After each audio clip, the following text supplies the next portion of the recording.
All right, today, guys, is going to be another episode of me messing with my truck. And hopefully you can zoom in on this. Auto stop eliminator. Something that I really don't appreciate or like in my new truck. If there's one feature that sorry for the noise, that I don't like, is the fact that when you start the truck and you drive off somewhere, I'm trying to do this without the camera dropping.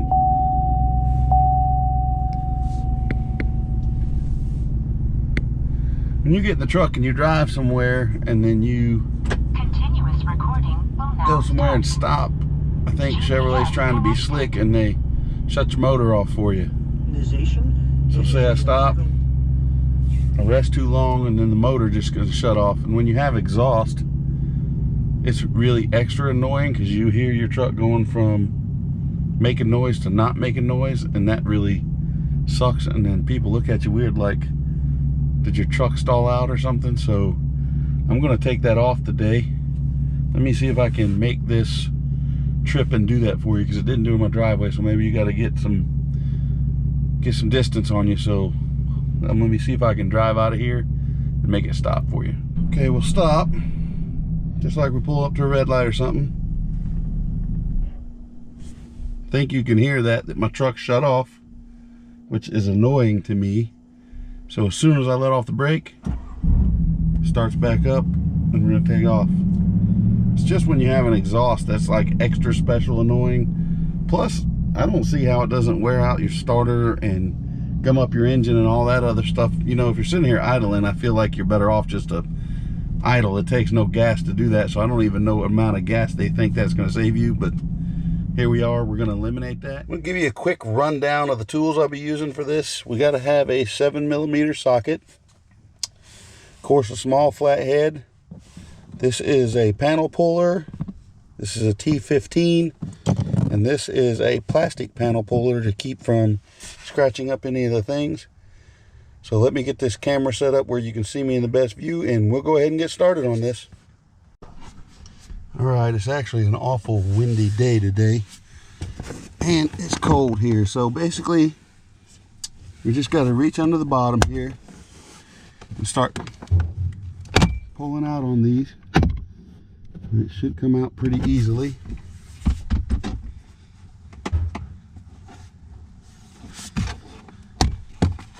And just keep pulling these clips out until you get this completely loose.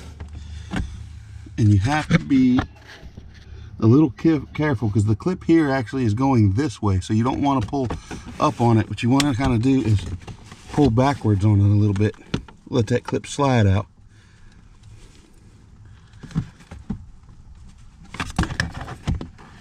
There you go. So I'll get the camera back there and give you a look-see. See, that clip actually slides in forward, so you got to be able to pull backwards on this. And I'm just going to leave that hang loose because there's no reason to go ahead and take it all the way out. I do have the seat all the way back. There's still little clips at the bottom, so no need to take that all the way out, and we'll move over to the next side. Okay, basically this side is going to work exactly the same, except this is the one that actually has the 7mm nut in there. So you gotta take this little trim place off and reach up in here and get this little nut out of here. I'm not gonna bore you with the details, so we'll move on. I'm gonna pull this side off and keep going.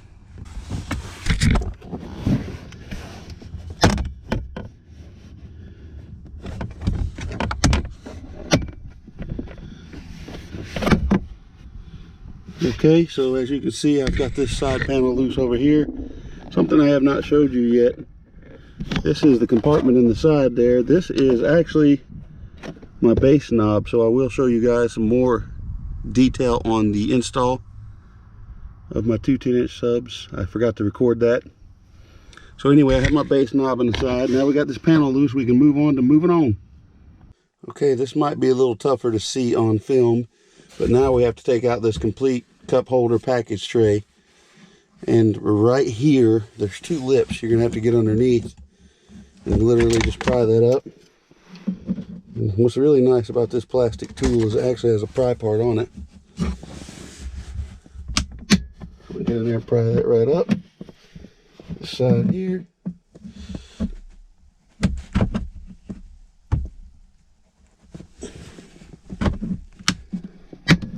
There you go. So let me tell you how I got this pry tool. It's pretty neat. It's pretty handy dandy. I was actually out to eat the other day and during lunch, and I saw the Snap-on man there. So I said, hey man, I know you're trying to eat lunch, but I sure would like to check out some pry tools for GM vehicles. And he ran outside and hooked me up.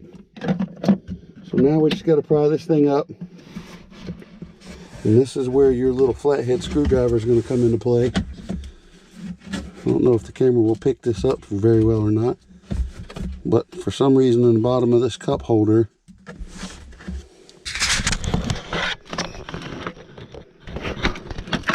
there is a plug that you're going to have to release to get this out of here.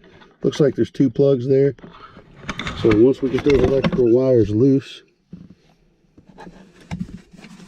we'll be able to get this out. So that's where the flathead will come into play. Help me pry those out of there. There you go, pulled out. Just a little tab in the side that you have to release it so it can come out of the harness. This one I guess I didn't need to unplug, I did anyway, but it's going to stay with the cup holder. So now we got the cup holder out of place. Set that in the driver's seat over there. Now we got that out of place, we can move on. We're going to have to take off this lower trim panel here first. Then we'll take off this upper trim panel in the silver, and that's where the screws will be. Behind that is this upper trim panel here. And that's where the torque screws are. This whole piece will come out. So let me get you guys involved in that and we'll get it done. Here we go. We're just going to get this plastic tool wedged up in here and just pry out on this a little bit until we can hear hopefully one of these things pop open.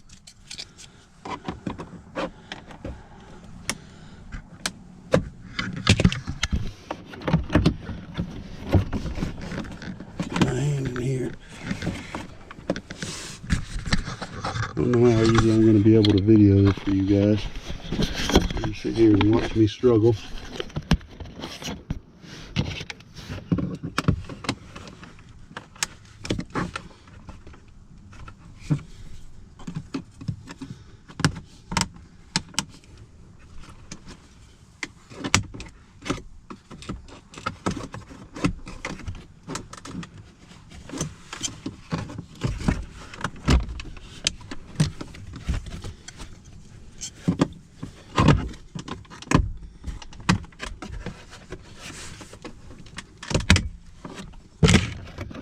Finally got that thing to pop a little bit. Reach into the center, get some more to pop. And then we're going to move on to the other side and do the same thing. I'm not going to bore you with the details. I'll go over there and do the other side. We'll get this trim piece out. Get this center clip out of here.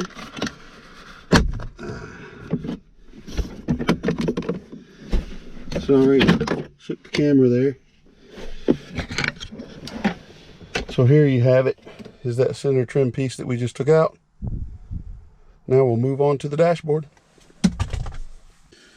Okay, I know this is a little tough to see because it's a little dark in here actually.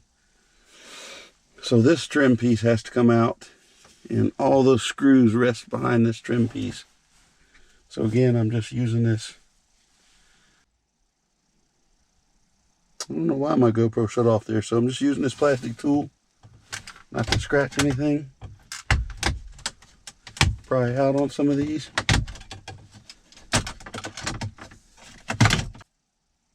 Sorry, GoPro shut off again. Maybe there's some kind of setting I've screwed up or something, but basically that's it. This plastic piece comes right out. And now we have 6, I believe, torques that we got. I'm gonna go back here again. Some setting got hit on the GoPro where it was just recording 15-second clips. So we finally got the trim piece off. And it's a little hard to see in here, but there's little Torx heads all the way around the outside edge of this that we need to get on here to pull all this out of the way. Sorry for the bad camera stuff. The light coming in the windows is really messing with the camera today. So let me get those Torx in there and get them out. I'm not going to bore you guys with that. I might show one or something, but 8 of them will be boring to watch. So I'll take those out and then we'll show you where we do from there.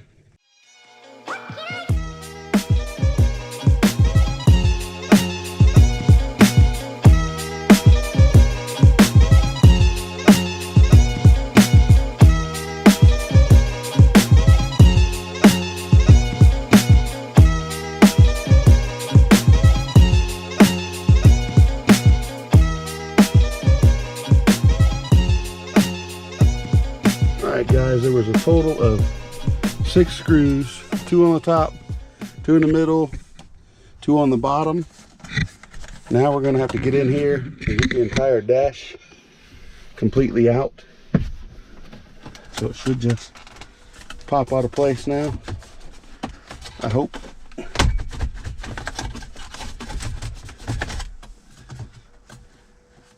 It's a little hard to get behind there, so I'm going to get my tool in here and see if I can use that to help snap some of it out. Whoa, I didn't come out before we could even get the camera turned on. So basically, that's it. Now that we have this pulled out, I'm gonna have to get behind here and I'm gonna see if little camera lady can get over my shoulder and help me out here. Okay, so this connector back here with the little red clip on it is the one that I have to get loose. So what I'm going to do is try to stick my screwdriver up there and get that connector to break loose here. Just push up on it.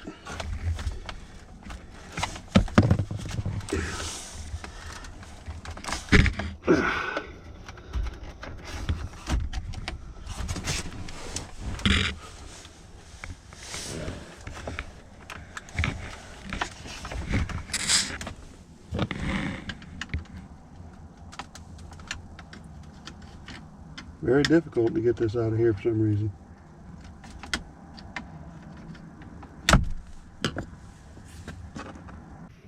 Okay, so that took me a second. There's a little push pin. You pull the red connector up, then you push on this to release it.